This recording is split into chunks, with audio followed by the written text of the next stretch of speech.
Well, I'll just share a couple of verses from the book of Joshua, chapter 1.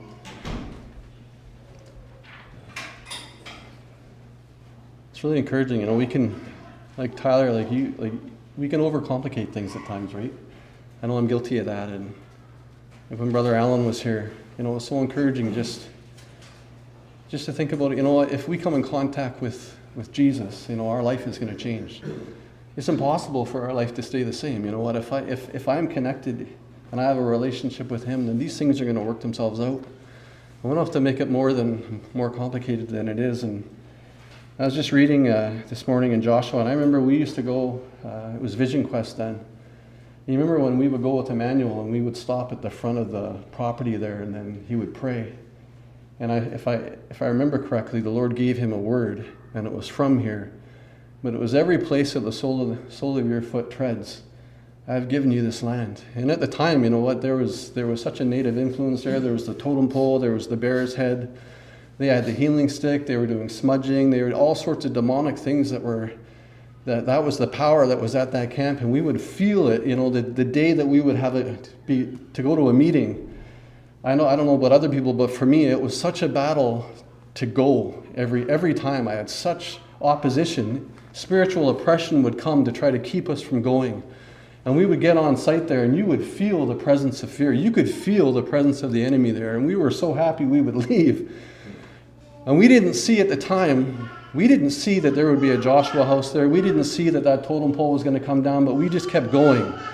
But that was a true word that guy gave him. And you could think that when the Lord was calling Joshua to take over for Moses, you're going to bring this people in. He could have dispossessed all the people, all those nations. The Lord could have already done that work. He could have taken all of these people away and just brought them into a land where they didn't have to fight for it.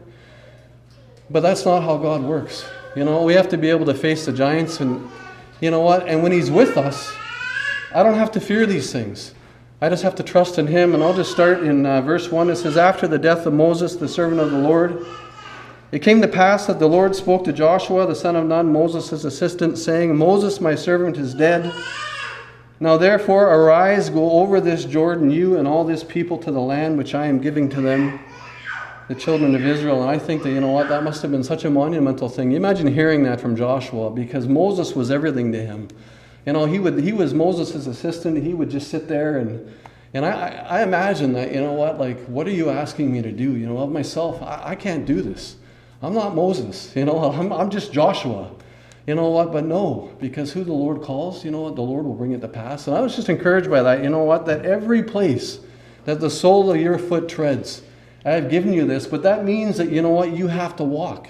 You just can't just stay here. You can't be stagnant and just sit here. Because I have more for you. I have a life that I want to bring you into. I have a land flowing with milk and honey. But there's giants there.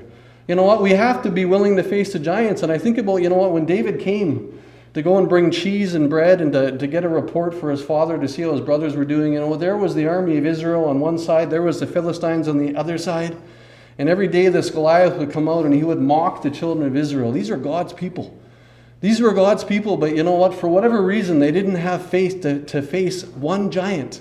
And they were hiding in their tents. They were afraid. And every day they would just bunker down in the tents and hope that Goliath was going to go away. Maybe tomorrow he won't be here, and we can go out and battle. But every day that Goliath would come. And here's David. He's a young guy, just a young boy. But he had a relationship with the Lord, when he was taking care of those sheep and being faithful with what his dad asked him to do. Obviously, God had met with that guy, and and he had a relationship, and he was a worshiper of the Lord. And here he sees this Goliath. He's a young guy. What can he do? He's not a warrior. Here's the army, but they're not able to meet the test. And here's David going there, and he hears this guy. And who is this guy? Oh, hey, you're just a boy. But we walk by faith and not by sight. Whenever I go by what I see or by what I hear, what happens to our faith, guys? It just starts to go. And all of a sudden, I just want to sit down. But God asks us to just trust in Him. Just believe in Him. I remember when I first started coming to church, I had so many things in my life, so many giants in my life. And if the Lord had shown me at that time, you're going to have to deal with all of these Esau's, I would have said, no, this is too much for me. I'm just going to go back to my life. That's easier. But he doesn't do that. He just asks us by faith, just trust in me today. Just put your hope in me today. Romans chapter 12 says that if we come and we just give ourselves as a body, a living sacrifice to him, you know what? It's the altar that sanctifies the gift. It's his power at work in us when we believe. And I was just encouraged by that. Every place that the sole of your foot will tread upon, I have given you. As I said to Moses, verse 4, from the wilderness and the Lebanon, as far as the great river, the river Euphrates, all the land of the Hittites, and to the great sea, toward the going down of the sun shall be your territory. Verse 5, no man.